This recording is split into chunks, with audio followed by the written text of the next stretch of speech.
Hello and welcome to the NewsX Sunday Garden Roundtable.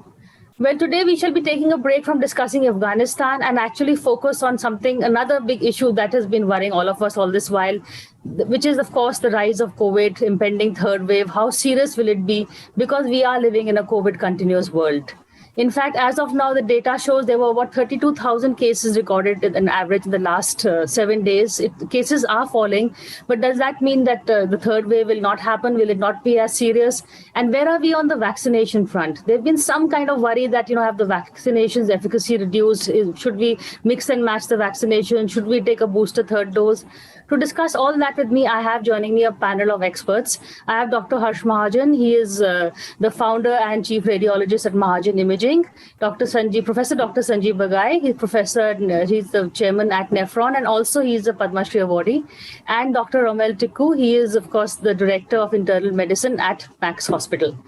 Dr. Mahajan, you and I were discussing before the show began, is this third wave, what to expect from the third wave? Is it going to be as serious? We've heard the National Institute of Disaster Management saying that it could happen sometime between September and October, and that's got everybody worried. So what are you hearing? Well, Priya, the third wave really depends on our behavior as citizens of this country. Because right now, as you can see, we are at around 30,000 cases, and these are concentrated in a few states.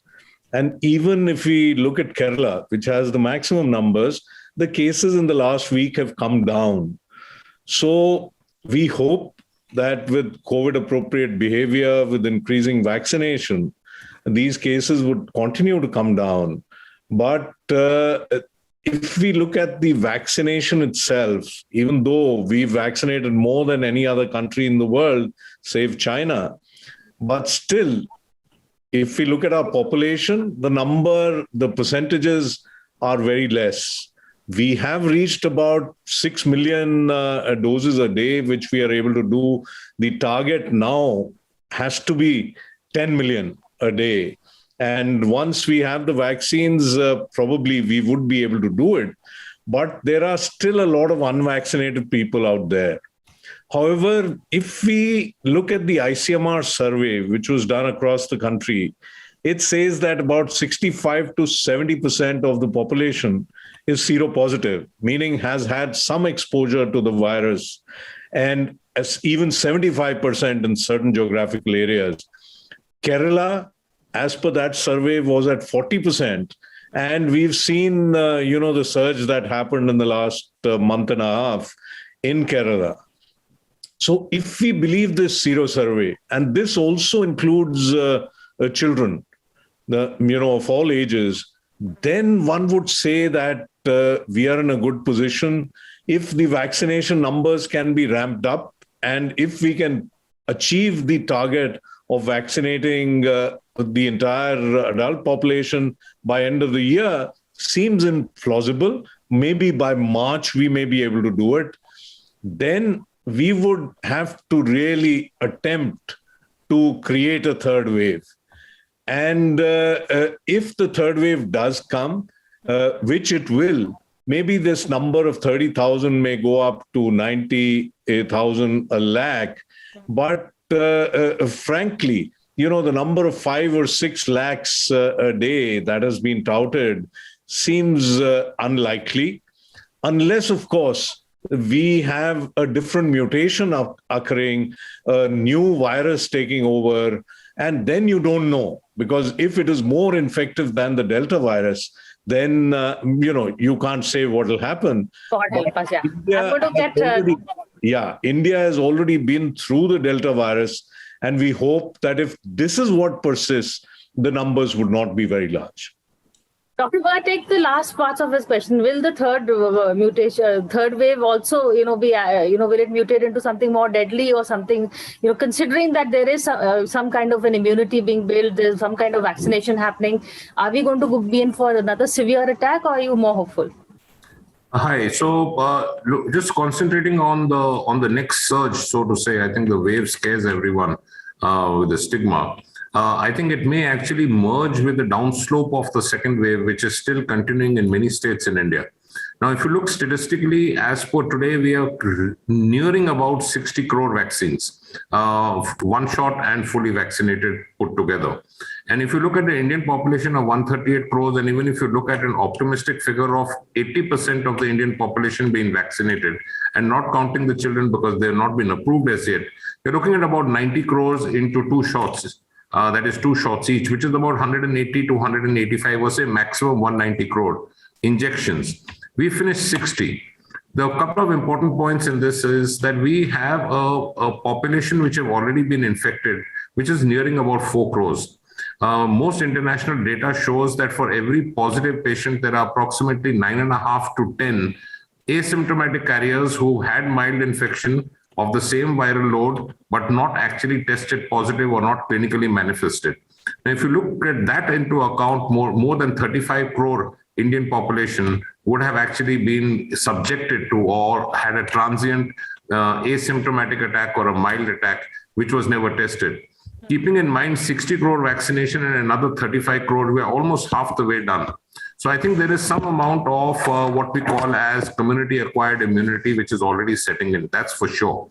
And the other basis for being a little bit more optimistic, but not putting our guard down is 4 important points. One is the old infections of the coronavirus, which includes the SARS and things almost 20 years back, is now giving a cross-body immunity to the present SARS-CoV-2.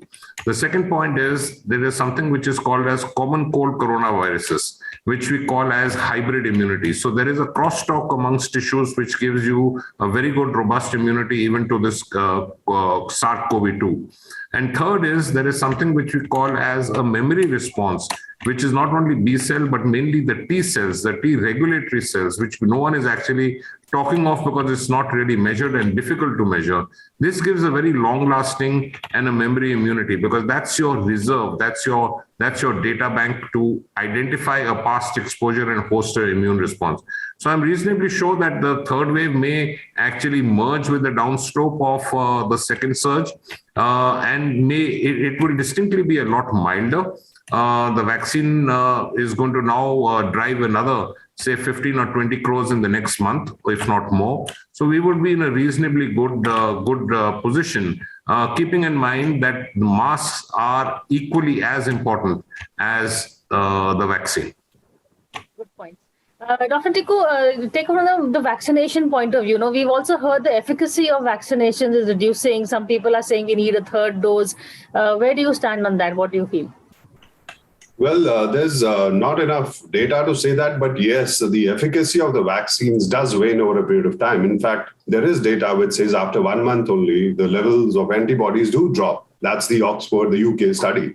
And we do know that because now if you look at US and if you look at Israel, the kind of infections, the surge which is happening, post a phase where they thought that it's all done and dusted, they stopped wearing masks. And now you have 1.4 million cases a day in US with 1,000 deaths happening.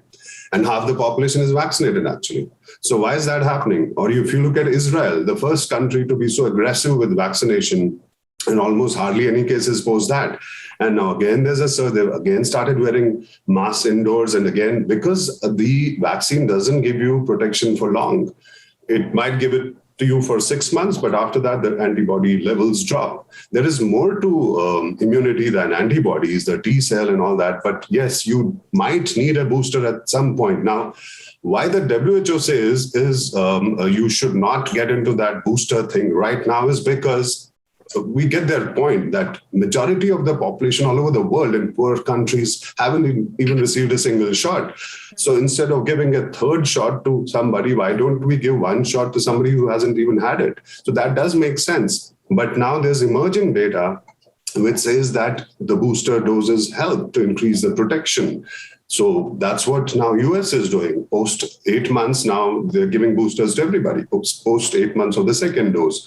And Israel started with 60 and above. Now they've gone to 40 and at least 5 months from the second dose. And I think that does make sense, especially with the vulnerable population, because they're at a higher risk. And at some point, maybe as our other panelists said, both the doctors said, we have to be very aggressive with vaccination, but It is a humongous task. 1.38 billion people. I mean, you have to give it to them the way they are doing it. Even we did 88 lakhs the other day, and now we are at 60 lakhs a day, which is not a small number. But yes, it is difficult. We have to keep at it. We have to be very aggressive. One quick question, Dr. Tikku, the cases that you're getting now, how serious are they? Are they like the cases in April, or the infection less severe? What kind of cases are coming to you now? Where are the cases? Oh, that's good news. Hardly 32,000 cases. Not in Delhi. Not in Delhi. We're seeing some 20, 30, 40 cases a day. So we hardly see any COVID. As of now, things are much, much better, almost back to normal. If you go to the market, look at the people. I mean, you know, everything is back to normal. People have forgotten what happened in the second wave. I mean, even now people are not wearing a mask.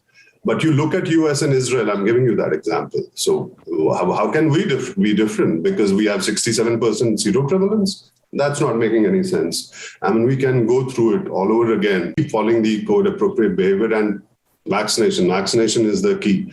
And at some point, probably we'll need a booster also. Maybe not at this point. Maybe it's not practical at this point of time. But yes, we'll have to at some point. That's what I want to ask you, Dr. Mahajan. When will we have enough vaccinations? When do you see India being, we've heard that new vaccinations are coming, one for even 12 plus children, Zydus Catala is coming up with. Where are we on the vaccination front? Today, there's no shortage, or is there still a shortage? I don't think there's a shortage any longer. Only thing is, our population is so huge that 6 million, as Dr. Tikku said, which we are achieving every day or more, is a huge number, but we need even more. But I don't think anyone is complaining right now that they are, sitting free, don't have the vaccine, and that's why they are not able to vaccinate more people. But certainly, I think if we were to have a bigger supply, probably we would go down the supply chain and reach the last mile, which I think the rural areas, the distant areas still need more of vaccination, and probably the single doctor clinics in the rural areas may come into play.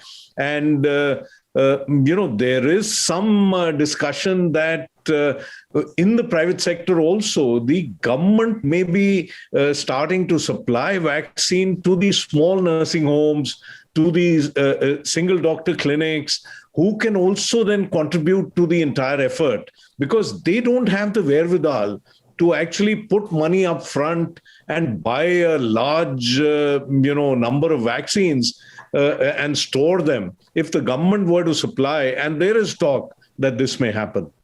That's good news. Dr. Bhagat, before I heard you talking in other shows, the importance of a mask, and you spoke about it now also. I'm going to take a break and ask you why exactly you said that, because you spoke about some residual infection being left in the nasal cavity and the dangers of that. But we are, of course, here discussing COVID, the possibility of a third wave. Do we need a booster shot? How long are the vaccinations remain efficacious? Dr. Bhagat, before the break, I wanted to ask you about the importance of wearing masks and why you should continue wearing it, even though you feel that, the person has been cured of COVID and there is no such danger. The most important critical weapon which we have, and it's almost free of cost, literally, because it's so reasonably priced, is a mask. Now, ill-fitting mask is not a mask, and not covering your nose is no mask at all. It's extremely annoying that when educated people walk around as a fashion statement with it dangling above your nose or well below your chin, it doesn't make sense. So there are 4 major studies which have proven in international journals, peer-reviewed journals, and the facts are as follows: that the Delta variant transmits maximum in -2 to +3 days of the infection. That means in your first 1.8 days, 78% of the transmission is already done, and that is through the nasal passage. That means when you breathe or in your normal activity of life. So it's extremely important to cover your nose. Point number 2 is that in spite of a double vaccination, 68% of people who are testing positive harbor this infection in the nasal cavity. So it's extremely important, again, to cover your nose.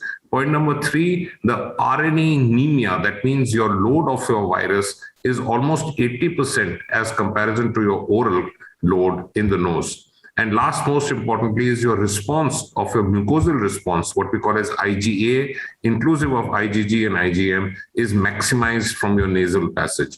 So please wear a mask. It should be a well-fitting mask. The design and the shape can vary, but it should cover your nose and your mouth in completion. Any child more than the age of 3 should be encouraged to wear a mask. And in my own practice, most kids have fitted in beautifully into a mask. But the advice is that we need pediatric size masks because 40% of the Indian population is pediatric. So we need maybe another dimension of the sizes of masks. But masks are very critical. Handling of the mask and disposal of the mask is also extremely important. And do not think that if you've got 2 vaccines, that you're over and done with. If you're stepping out or if you're coming anywhere close to anyone, please wear a mask. 1% of any person in a community can precipitate 99% of the other infections, what we call as silent super spreaders. So we are going back to the basics. Vaccines will save lives. Masks is something in your own hand. Thank you. That's a good one. Dr. Tiku, but how is there any way of checking the efficacy of vaccinations? I know a lot of people are getting antibody tests done. Some people are saying I took a co-vaccine, but uske baad whichever vaccination, and uske baad there were no antibodies. So is there a rule for it? Some rule, something? See, the only way to do that is checking antibodies. Antibodies are not the only thing which tell us about how well protected you are. So I would not recommend checking antibodies. We don't ask our patients to do that, and it doesn't make sense. Even if your antibodies are low, it doesn't mean that you are not having any protection at all. There's a lot to do with immunity, your T cells and things like that. So let's not get into this checking antibody that yours is less than mine or mine is more than yours. So it doesn't make sense. The bottom line is you have to get vaccinated. And again, which vaccine is not important. Whichever one you're getting, whether it's Sputnik, whether it's Covishield, Covaxin, doesn't matter. Now we have more and more vaccines coming in. So at some point, maybe we'll have Moderna, Johnson & Johnson. And the biggest positive has been for children, our own indigenous vaccine, the Zyco. And that is like a huge boost at this point of time. We have to applaud our researchers, our scientists who come up with the vaccine for the adolescent children. And at some point, life has to get back to normal. We have to open the schools. Parents are panicking. They don't want to send children to the schools. So at this point, if we have this and sooner there'll be a rollout happening, I think this will be a big boost to our vaccination drive, children. And later on in the year, by the end of the year, if we have the Bharat Biotech vaccine for children, which is basically for 2 years and above, and then we cover that 40% population, which Dr. Bagai was talking about, because that's also a huge chunk of our population. At the rate that we are going right now, we might be able to achieve 70 crores by the end of the year. But then it might have to be extended till, say, March. By then, maybe we'll be able to achieve that 100 crore target. But at the same time, we also have to vaccinate the children. So it is a humongous task. But yes, we do have to vaccinate each and every person. And I think that's the need of the day. And coming to your questions about the third wave, I agree with both the panelists that it might happen, it might not happen. The mathematical models say that it will happen, but actually nobody can predict that. If there is a mutation happening, and then if we don't follow a COVID-appropriate behavior and we get complacent the way we did, then we are in for trouble. But mind you, even now, there are 25, 30,000 cases a day. The last couple of days, we've had a drastic fall in the numbers. But before 15th of Feb, when the second wave started, the numbers were hardly there. We are much ahead of that even now, 25, 30,000. We are in the middle of a second wave. And the only way we can prevent ourselves from getting infected is vaccination. And now there's a talk of booster, as you rightly said. And we also have to ramp up basically why they're saying is, saying that a third wave will come, because we have to be proactive. We were not proactive after the first wave. We thought it's all done and dusted, and we were just rejoicing that we've done well. But we have to learn from the mistakes of the other countries. Look at, as I said earlier, US, UK, Israel, Europe, they've all gone through it. So we have to be proactive. We have to ramp up the infrastructure, especially with children, because you don't have too many ICU beds in India for children. And then if too many children get, the worst case scenario, if too many children get infected at the same time, then we are in for trouble. So then again, the shortage of oxygen, shortage of drugs, ICU beds, you don't want to get into that phase. So that's why we should be proactive. We should ramp up the infrastructure, be aggressive with vaccination. And at some point, if there's enough data about the booster dose, yes, we will need it. And again, the mixing For the data, I think we need the supply. But Dr. Mahajan, where are you on the mix and matching of mixing and matching of what are the right phrases of the vaccinations? Mixing the doses. Yeah, Priya, it's been shown that when you mix vaccines, the overall immune response is shown to be better. There's studies that have been predominantly conducted in UK, where after Oxford AstraZeneca vaccine, they gave Pfizer, and it gave a much better immune response as compared to 2 doses of Covishield. Similarly, other vaccine combinations have been tried, even Covishield and Covaxin. It is said, we did have this incident in UP where, by, mistake, about 20 people were given Covaxin as the second injection instead of Covishield, which they had received as the first injection. And 18 of them were followed up later. And the immune response that we got was better than what you get with the 2 doses of either of the vaccines. So there is a role of mixing the vaccines, and, data, at least for the indigenous vaccines, is still too small. 18 is hardly a number, but serendipity, and maybe this can show us the way. A larger trial has already been started, and we will have more data on this. But wherever this has been, this mix and match has been tried, it does work out to be better. But most important, you need to have the doses with you to be able to, inject. All come back to that big supply question. Dr. Baga, your take on the mix and match. So I think the philosophy is good. If you mix 2 platforms, much will depend upon what kind of doses you use, because even now the mRNA and mainly the Pfizer and the AstraZeneca have been tried. It's shown a 6-fold increase in what we call as the anti-spike IgG antibodies. And plus it stimulates your T cells much better than your homogeneous vaccine. So the heterogeneous vaccines, which is mix and match, multiple studies from UK and from Spain, even in US. So I think the philosophy is good, but the question is now our main attention should be on vaccinating first shot and the second shot as many number of people in India as possible.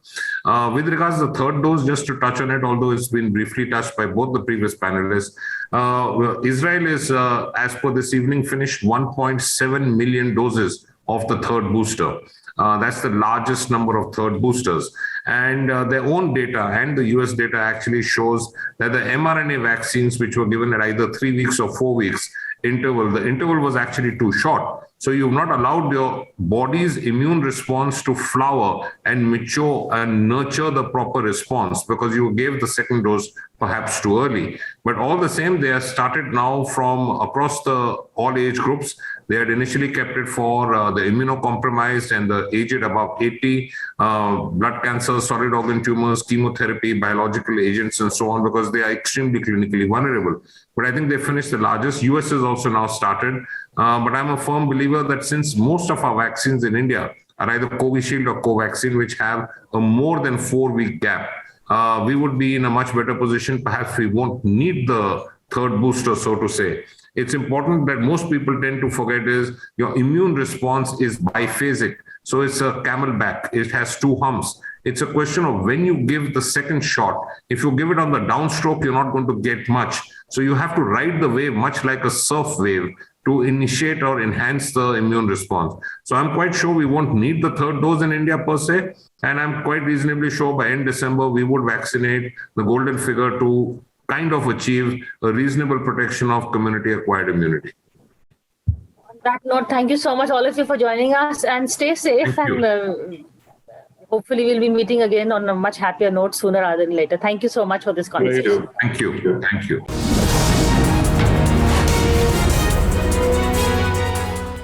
For more such videos, subscribe to the NewsX YouTube channel, hit the bell icon.